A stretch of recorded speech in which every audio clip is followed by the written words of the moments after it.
when I got back to New Zealand, back to Aotearoa, New Zealand, in 2002, the late 2002 and early 2003, I was bestowed with a vision that came to me very clearly, very succinctly, and I know where this vision, where it came from and how it was implanted, like downloaded into my being, and how I integrated with this vision. And this vision was of the rise of a movement in this country, Aotearoa, New Zealand, that would sweep across the entire planet eventually and create a paradigm shift. And that movement would come from a place with a historical precedent which was set by two Māori chiefs, two native indigenous chiefs, Toho Kakahi and Te Whiti Orongo Mai. This is Mount Taranaki behind me, and this is the PouakaI tarns. You can see the reflection of the moanga, the mountain behind me, and the tarn behind me here. And PARIHAKA is on this side of the mountain, over that way. And the settlement there in the 1880s, the settlers who moved into the Taranaki region began to take Māori land, and during the land wars, a lot of land was confiscated from Māori chiefs and from Māori people and was taken by brute force. And these two Māori chiefs, Toho and Te Whiti, created a settlement for Māori people in the region, and like a small town in the region, a village community. And they based it on the Bible. A lot of their spiritual teachings were based upon an amalgamation of the traditional Māori culture and the Bible's teachings, the New Testament. And they preached non-violent resistance to the colonial forces that were moving on the land and taking the land away from Māori people. And they were pushed through this time with this great groundswell of powerful non-violent resistance that would which would seed a movement that would inspire Gandhi, inspire Martin Luther King. Almost 100 years later, with Martin Luther King, but Gandhi in the 1950s, like 40s and 1950s with India. But these two Māori chiefs, Toho Kakahi and Te Whiti Orongo Mai, were in my understanding, and my historical understanding, were the two first people that created this non-violent resistance to tyranny, and it was tyranny, in my perspective. The New Zealand government came in basically with soldiers eventually, and with warships, and sent projectiles onto the land, and then sent soldiers, and 1,800 soldiers, to arrest all the men on the land in the community, took them away to Otago, to Dunedin, and put them in prison, raped the woman on the land at PARIHAKA.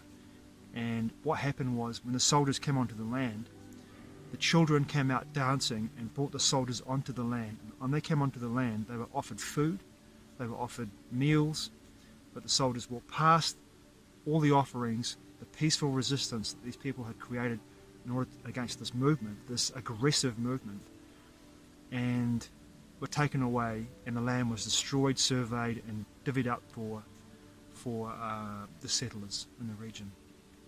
But for me, when I had this vision in 2003 that came from the Matariki, the Pleiades, my galactic family, I had this vision of a new PARIHAKA moving and arising out of that same space.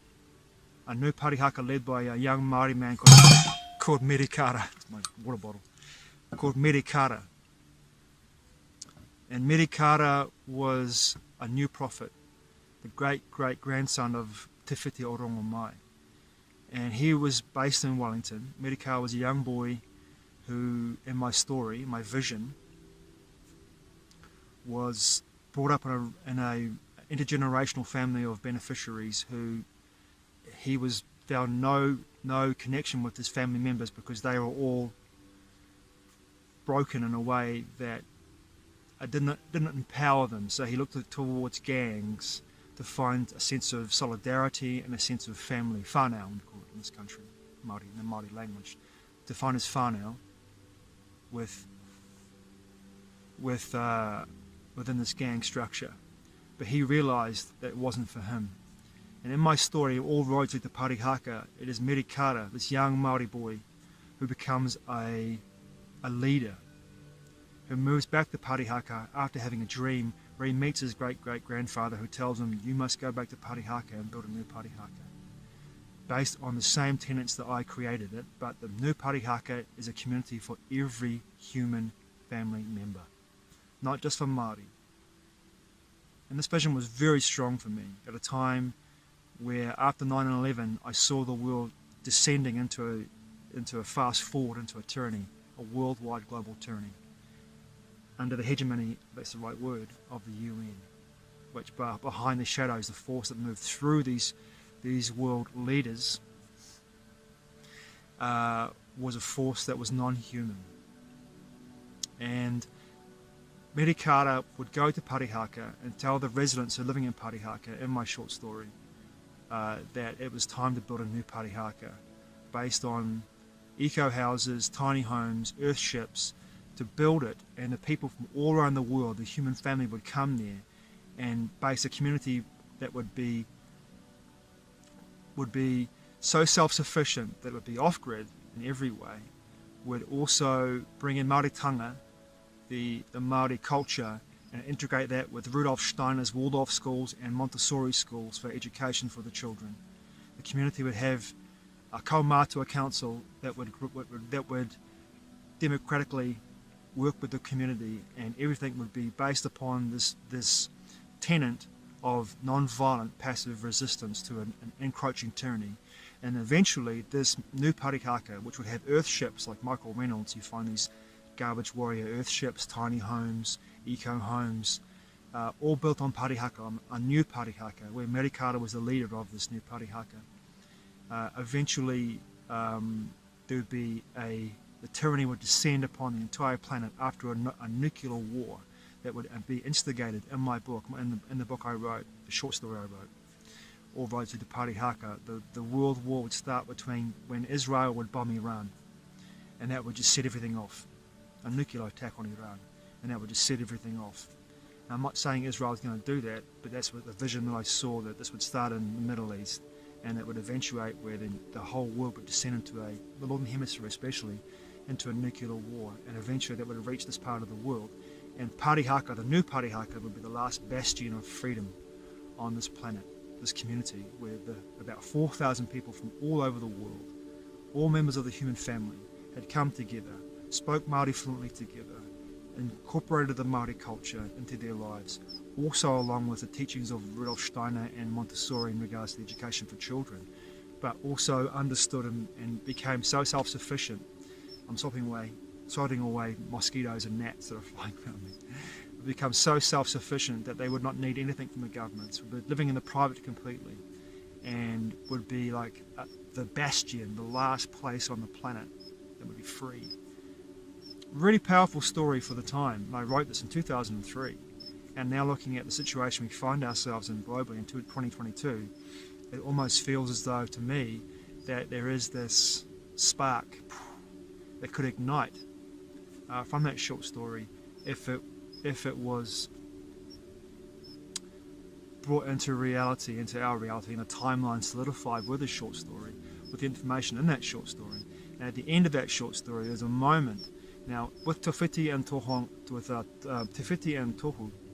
they had 2 days of the year, the 17th and the 18th of March, I believe, 18th of each month, each month, I believe it was, 17th to 18th or 16th to 17th of each month, where they would have a hui.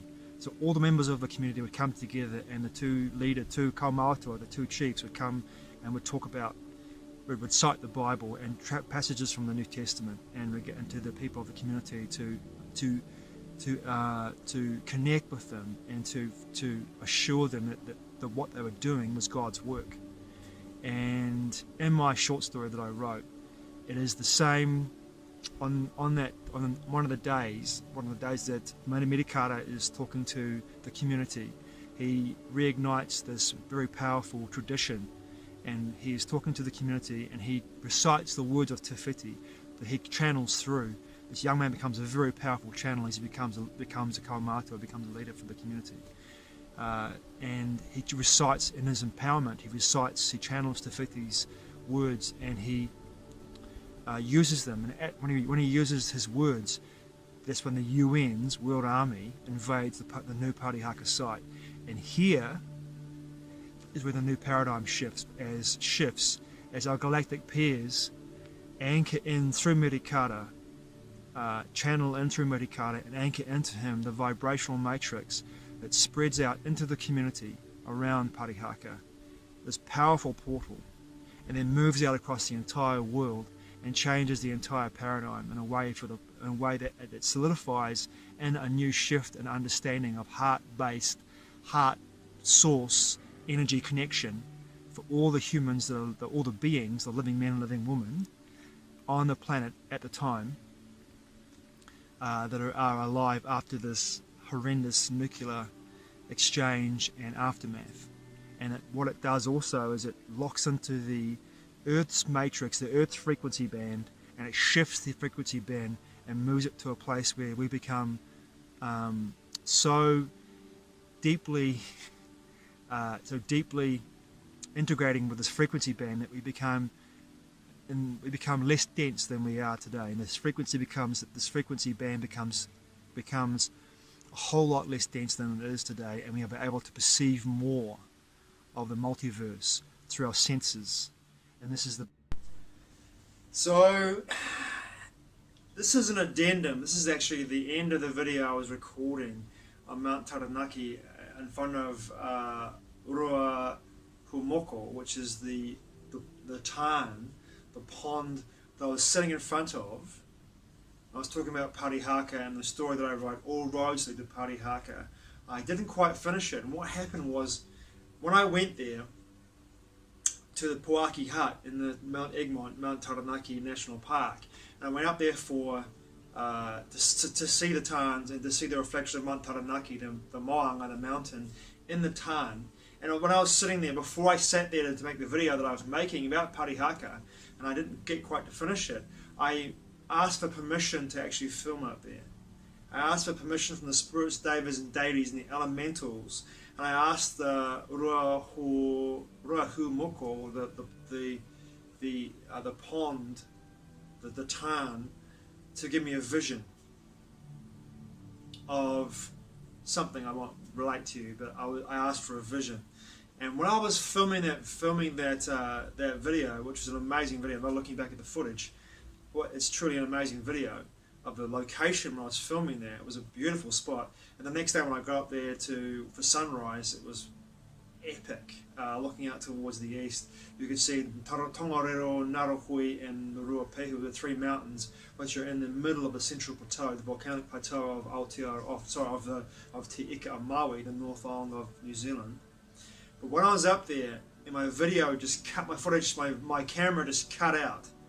I thought, my battery's run out on my camera, on my phone.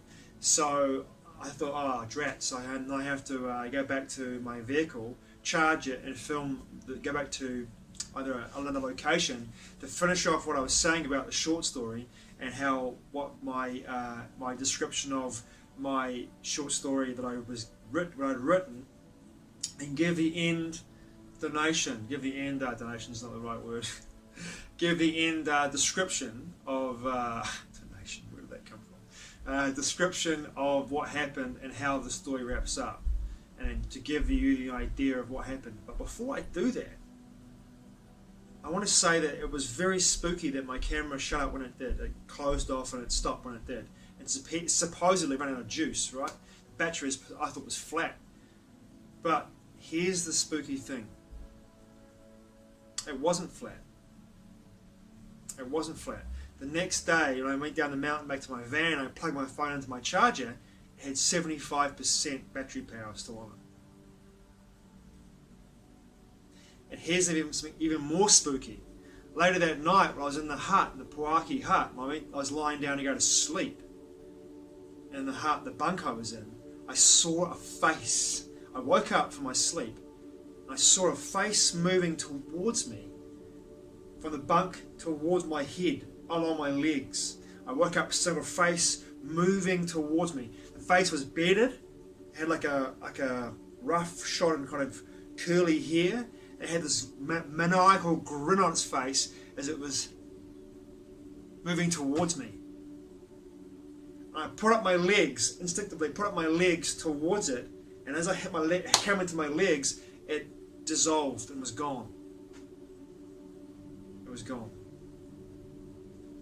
But my phone was fine.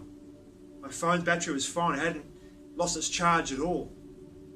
So something up there at Ruahumoko on this tarn didn't want me filming up there. Someone or something didn't want me filming up there. So the next day I had, when I walked back down to New Plymouth, got my van, drove back to New Plymouth and visited some friends in Oakura, which is down the coast from New Plymouth, and I stayed with them the night. I asked one of my friends who had been to PARIHAKA in 2018 when the government apologised to the people on the pa and to the tipuna, the ancestors of those people that were at PARIHAKA, and apologised to them. There's a long list of apologies of what they did back then. It was a massive, massive event. I asked my friend Tony if it was cool for me to go to PARIHAKA Pa and to ask if I could film there and film this video, finish this video off at the very site, the Pa site, which is a settlement site, where this whole story begins and ends. And she said, well, they're not really, I'm not sure if it would work out so well. So the next day, on the Saturday morning, I drove down to PARIHAKA Pa. When I got down there, even though the light, in this country we've gone through the traffic light system, so we've had red for about almost 5 months.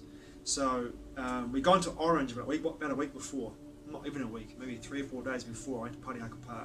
I got down there to the Pa, and the entranceway had a big sign up and said, we are in red light, you can't come onto the Pa site. So it was like a big no, a great big no, you can't come onto the Pa site. So I had these two events happen in 3 days, where I had my camera up at, I was talking about the PARIHAKA, all roads lead to PARIHAKA short story, which appears by itself as a short story on my website for sale, and also in The Eyes of Love See All, as part of that collection of short stories. I had this moment at Ruahumoko on the tarn, my camera closed down while I was talking about the story, and then I go to PARIHAKA Pa, a mile out on the Pa side. So there's a big sign there for me. I'm not sure what it means to me. I'm not sure. I'm still integrating from the experience and wondering what it was. Plus I had that freaky phantom, ghostly apparition coming towards me in my bunk. And at the time, it didn't scare me. I just kind of like, oh, what the fuck is that? I put my feet up, my sleeping bag, and it went into my feet and dissolved. It was gone. That was fucking bizarre. And I only remembered that, to be honest, I only remembered that a couple of days ago, because I was in and out of, I was sort of in a kind of sleep state when I woke up and saw this thing moving towards me. So, the short story, how it ends. Yes, so the end of that short story, here I am finishing this off. The end of that short story, there's a galactic alignment where beings from various parts of the galaxy and beyond the galaxy move into a space where they align with Medikara. In that alignment, they channel through him. He becomes a portal for energy that they allow to transmute through him, because he is able to hold the codes. He's able to hold the codes that will allow the paradigm shift to happen, to break the matrix, the simulation, and anchor in this new vibrational frequency which pulls apart the simulation, which decodes it in a way that it breaks apart the simulation, and the beings that are here on the planet, including first of all those in the new PARIHAKA, are all able to anchor in these codings because they are all part of this frequency band. And from there it moves out across the entire planet, and it changes this paradigm. And our intergalactic peers are then able to manifest and be able to interact with us face to face, because we are able to perceive them and also not be afraid, because we understand our place in the multiverse. And that is the end of how my story, my short story, that was the end of the vision that I got. and that's what I wrote in my short story when I wrote this. But some pretty spooky events happened up on that tarn near the PouakaI hut in the Mount Egmont, Mount Taranaki National Park. For my camera to just stop working, even though it had 75% of its charge still in there, the battery still had 75% of its charge still. It was pretty spooky. And I guess in the sense, look back at that video as well, which is at the beginning of this one. You look at that video and see where it finishes. What I was saying at the time when it finished, it's pretty interesting as well. You know, and then of course having that apparition come towards me in the hut later on that night. But the funny thing was for me is that the whole time, you know, when I went back up to because that night when I went back to my hut where I was staying, there's about 8 people in the hut that night. I walked up to the top of the saddle between saddle around the Mount Taranaki in the national park near PouakaI hut, about 5 minutes from the hut itself, in the moonlight, because it was almost full moon, without a torch. Walked up there and felt no presence, no spooky, terrifying apparition, phantom energy or anything malicious towards me at all. I was up there by myself for about 25 minutes, just looking at the moanga, the mountain in the moonlight, looking at the clouds around it, looking at the valley below, from where I was down to the holly hut, and seeing the clouds in the valley, the mist in the valley below me, and looking back towards New Plymouth and seeing the sliver of the town of New Plymouth as well. And not for one moment did I feel like I was being watched or anything malicious was happening to me. But later on that night, when I went to bed, I had this apparition come towards me. Yeah, that was something else. Thanks for watching. I truly appreciate it. Aotearoa. I'll see you again soon.